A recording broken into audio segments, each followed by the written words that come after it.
اردو کہانیاں۔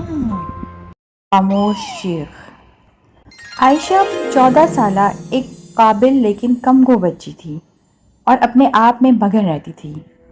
وہ لوگوں میں گھبراتی تھی، کسی کے سامنے بات بھی نہیں کر پاتی تھی۔ اس کے دوست بھی بہت کم تھے، بلکہ یوں کہا جائے تو بہتر ہے کہ وہ دوست بھی نہیں بنا پاتی تھی۔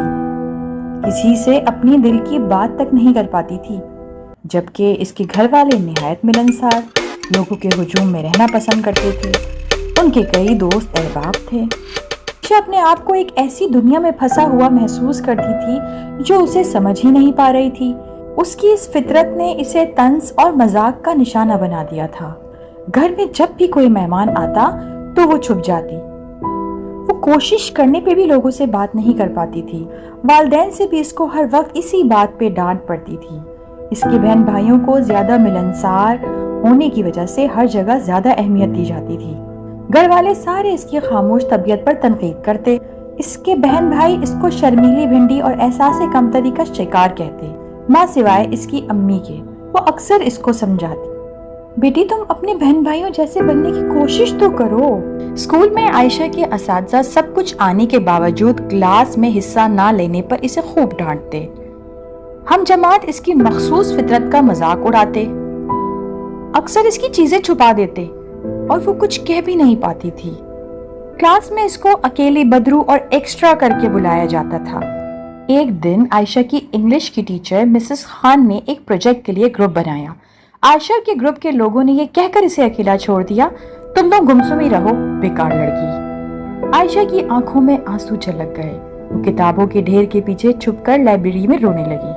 اس شام عائشہ نے اپنی ڈائری میں رازداری سے لکھا، مجھے ایسا لگتا ہے جیسے میں اندر ہی اندر مر رہی ہوں، کوئی مجھے نہیں سمجھتا، میں اکیلی رہ گئی ہوں۔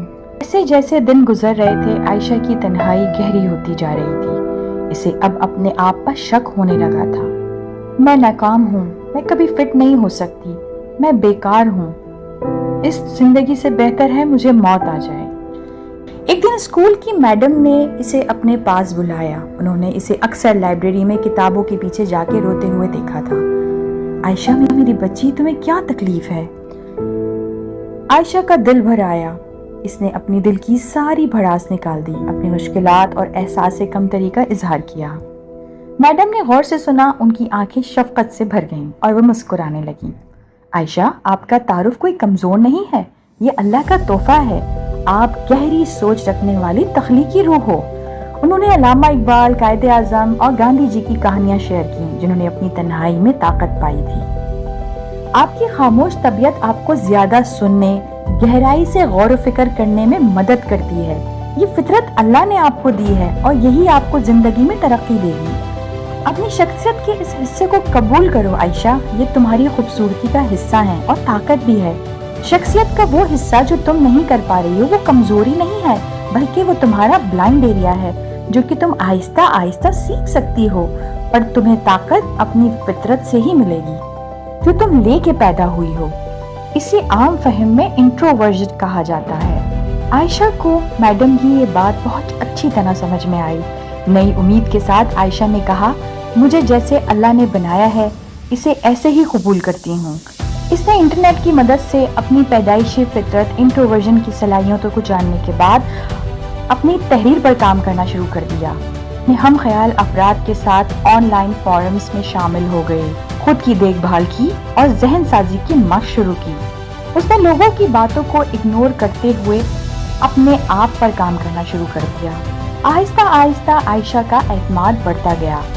اس کا شمار بڑے بڑے بلاگرز اور بڑے بڑے تربیتی ناول نگاروں میں ہونے لگا، یہاں تک کہ اس کی تحریروں کے ڈرامے تک بننے لگے۔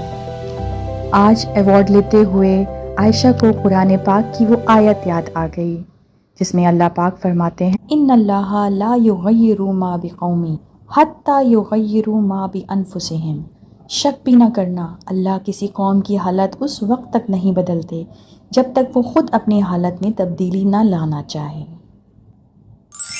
کیا آپ میں سے بھی کسی کو ایسا لگتا ہے کہ مجھ جیسی کہانی آپ میں سے بھی کسی کی ہے؟ تو کمنٹ باکس میں ضرور بتائیے گا۔